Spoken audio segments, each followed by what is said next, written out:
work is done. I participated in this work, but I'm not the main person here. The main people are Mr. Tim Cashin, Bakri Al-Rini, which I think many of you know, and also Sam Pullen from Stanford. So we've worked together with these people for many years, and we work in Singapore. MITRE actually has a site in Singapore. We have MITRE people living there, and Singapore is interested in perhaps purchasing and using a GBAS. Okay, so that's good. But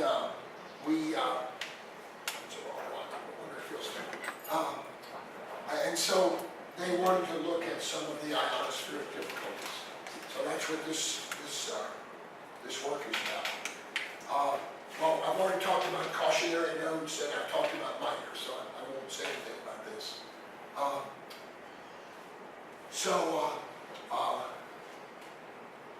I think you all know this better than anybody in the world, but the U.S. actually found some of the original work on ionospheric difficulties, and the U.S. developed a system of stations through the U.S. called CORS, and CORS are similar to stations that you have here. They're dual frequency monitoring stations, and they're used mostly for geodetic work, but of course we use them for aviation also. There were some maximum gradient. Let me turn this I'm sorry. What? Okay. There were some maximum gradient works that we were in the area in North America of 400 millimeters per kilometer.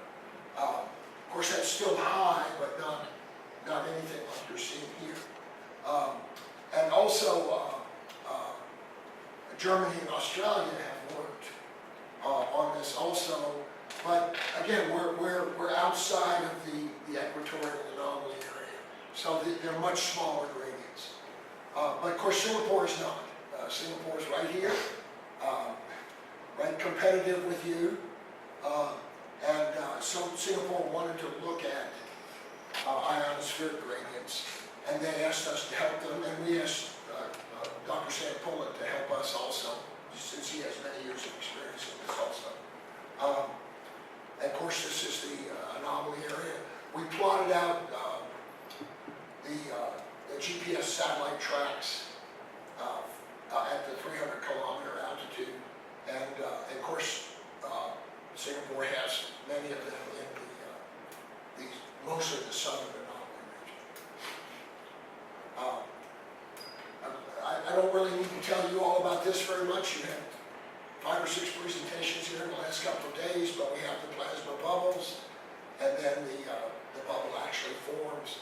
Generally, the bubbles move west to east, although I'm going to show you an east to west bubble that we found. And typically are occurring around sunset, between sunset and midnight local time.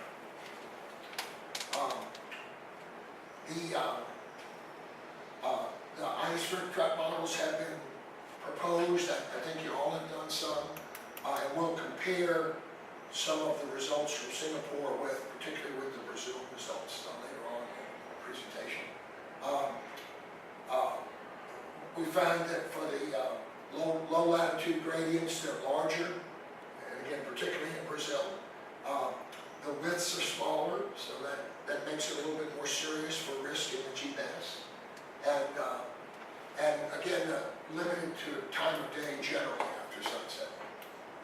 Some things that we did in here that were a little bit first is nobody that we know of had studied plasma bubbles and ionospheric threat models in low latitude in Asia.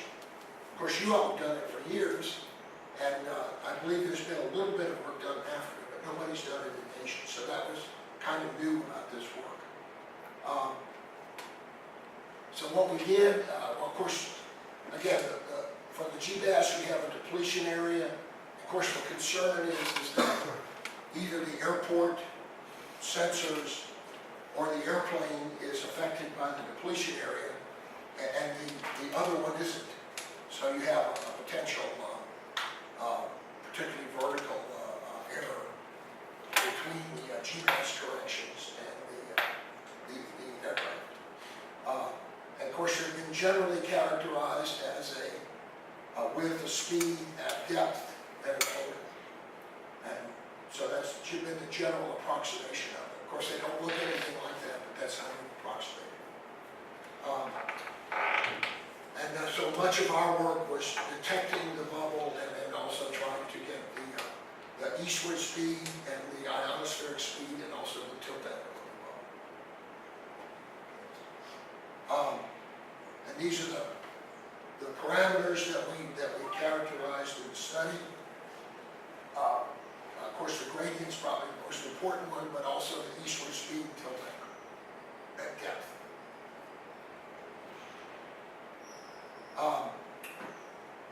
When we started working for Singapore, they asked us to perform this study, or help them perform this study. And it turned out they only had 4 receivers at the airport. This is Singapore Changi Airport, if you've been there. Very nice airport, one of the most beautiful airports in the world. When you go in, there are orchids, the beautiful flag in the lobby. You know, it looks like no airport in the world. But they had installed on another task, not from us, 4 receivers, and had tried to gather some data, but nothing happened. It didn't finish. The job didn't finish. And so they asked us to help them finish this work. And we looked at it and said, well, okay. We started looking at the data from these 4 receivers, and it turned out 2 of the receivers were not working at all. The data wouldn't download. And so we actually purchased 4 more receivers for them. But the problem was this was 2016. And of course, we're past the solar max. We wanted to characterize the solar max. So we went and looked, and we found the Singapore Land Authority had a satellite positioning reference network around Singapore. And they had a number of stations around the island. So this is, actually, I don't know, what is this, 30 kilometers maybe for Singapore, maybe 40, not much more than that. So it's a fairly small baseline, but that's the country. So we were able to obtain data from the Singapore Land Authority called CWEP data. And in order to assist us and look back in the past, because there were no data from the Civil Aviation Authority's receivers prior to 2016. So we combined the data to look at this analysis. Okay, yes, 30 kilometers here. So, okay, so here to here is 30 kilometers. So not very far. Now, we also had a problem. So I tell people, you know, LIDAR is a not-for-profit. So we don't try to make money. But we don't try to lose money either. Yeah. And so we had all of this data. And of course, you know, it takes time. I mean, it takes time to analyze these data. So we said, well, what do we want to do? What is most valuable for Singapore that we could do without, you know, expending a lot of extra money that we don't have? So we chose equinox areas. Okay. So in general, we tried to select those, and we tried to select them in the solar max. Okay. So that was the general, the specific areas that we looked at for doing it. We analyzed, ended up 35 months of GPS data. We used the ITM software that was developed in Korea, and it's a free licensed software. You just have to ask for the license, and we were able to obtain a copy of it. And then we also modified it a little bit. So we got the code and wrote up some more specific areas so that we could do our analysis for Singapore in the most efficient manner. Of course, most of it was gathering data. Then we ran the process and identified ionospheric anomalies. Then we manually validated each one. Because as you know, all data is messed up, so you have to look at it individually. Then we computed specifically tilt angle and data, and then estimated the transition zone depth. So again, this was not a tremendously large study, but we were glad to be able to do it for Singapore because it characterized something in low latitudes in Asia that had not been formally looked at before. I suspect y'all are familiar with these equations more than I am on calculating tilt angle and velocities. And by the way, this presentation was given at the Institute of Navigation last year, and I have the paper associated with this. So if you're interested in the paper, let me know. Well, I'll send the paper to you, and you can put it up on the website, because the paper has more detail in it than I'm going to read. And they're public papers, so you're welcome to have them.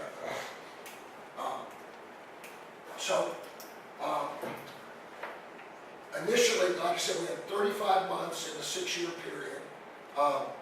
From the seabed data, we had 173 identified anomalies.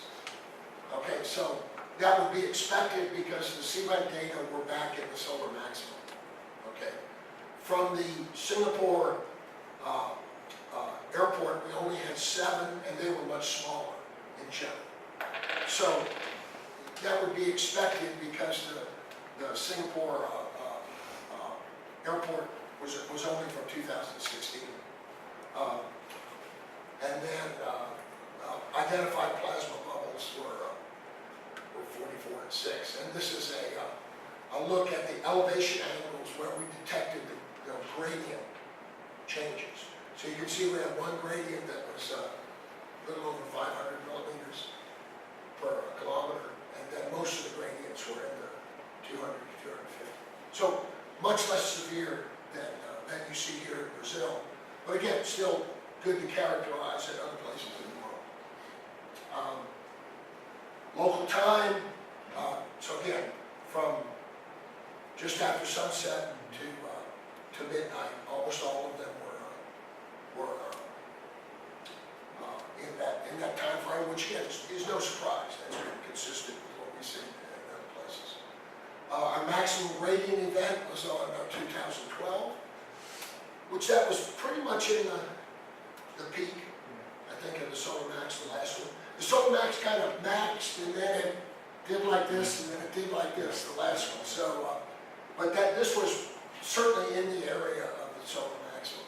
And again, our maximum gradient was 526 millimeters per kilometer.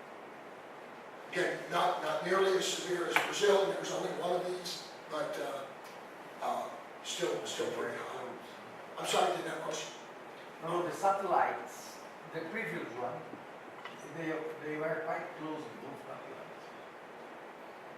TRN-01 and 30. And both of these are at the edge of the pole. Yes, yes. Well, so Singapore is here, okay, right at the tip of Malaysia. So you're actually looking north at it.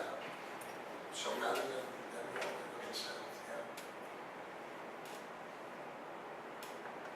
yeah. Let's see, then this was one night on October 2011, so this was actually a little bit before the peak, but still in the high part of the solar cycle. You can see we had multiple depletions here as it went through that night. So again, not nearly as severe as you see here in Brazil, but still not inconsequential either. This was an interesting one. We thought our data was wrong and we were doing calculations wrong, but in this case, the plasma bubble was moving westward. I don't know if you've seen westward movement. This was a surprise to us. You have seen it? Okay, good. But one question, is this a storm, magnetically storm day? Pardon? Is a storm? I don't think it was a storm day, but it could be. Yeah. But September and we could check that, so yeah. So, but it was a westward moving bubble. And you can see this is where the bubble was recorded at the various ground stations. Is it published I believe it's in our paper, yeah, I believe these figures are from the paper. And also this, Milton has this presentation. So this is all there, so you're welcome to use it. It's, like I said, before I came, I made sure that this is a public release situation, so we can let you have the data. And like I said, this exact presentation was presented at IOM also. This is one of those things, I didn't go to IOM. I like to go to IOM, but there's only so much money to send people to conferences. And so I generally like to let our younger staff go to the conferences. It's kind of a big deal for them. Okay, we also found what we thought were some fairly small bubble gradients, 3 kilometers from the primary zone. And this was only max gradient of only 191, and running at 100 meters per second. And again, this was in April 2016. So in general, the gradients that we found in 2016 were much smaller than 2012 and 2013, which makes sense. Okay, so we actually split up, we split up our work into 2 components. We looked at the smaller gradients in what we call component A and component B. So we just split the data in those. And this is generally a summary of what we've got.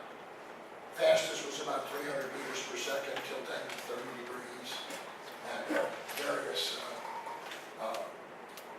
lengths on a parameter bounds.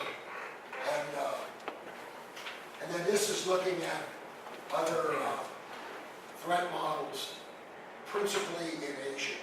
Okay, so Hong Kong, India, Indonesia, Japan, Singapore, Thailand have done some threat models, and APAC for Asia Pacific has looked at their maximum GITM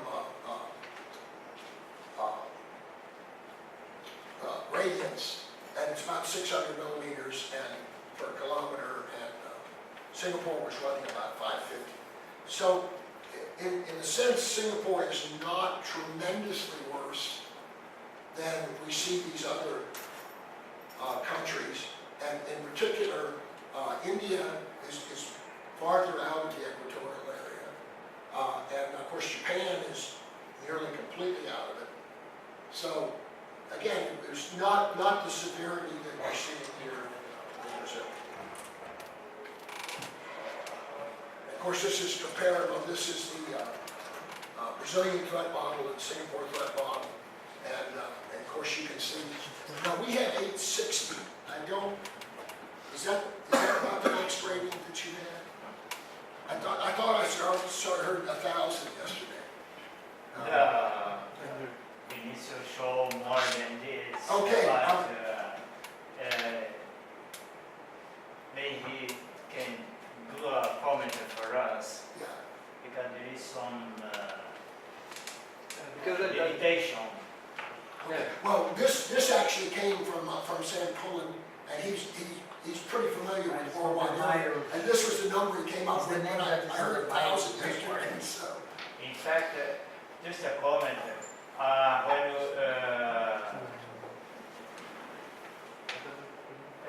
the group was doing the second one for Brazil, I participated of this group, and this value was, we shared the screen of data to share the job. Sure, yes. And at this window of time, it was with me, and I found this gradient. Okay.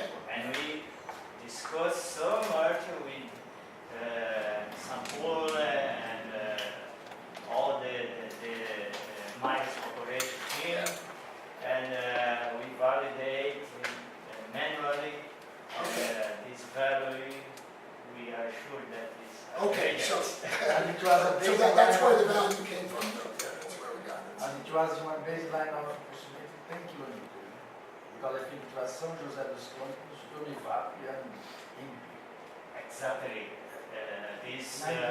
gradient was found above São José dos Campos, where we work. Okay.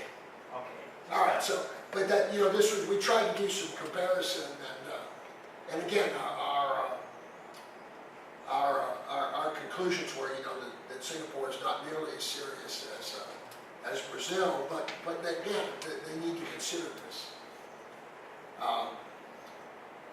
And like I said, the component B, which was the largest gradient,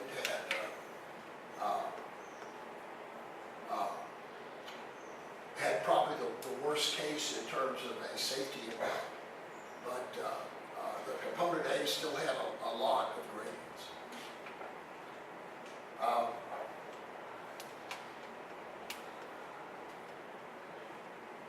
So the model that was developed is, you know, we thought it was consistent, particularly with the other models in Asia, and now we've given these results to Singapore, and they need to incorporate those in a risk analysis and look at how they want to derive the availability of their GBAS station. But they do not have a GBAS station, so that's still in the future for them. So I don't know exactly what their plans are right now. We finished this work last year, and I'm not sure what their plans are to move forward.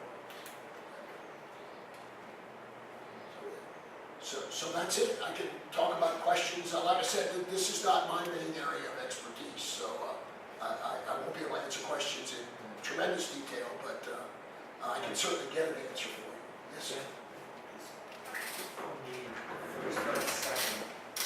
First or second is 90. Okay.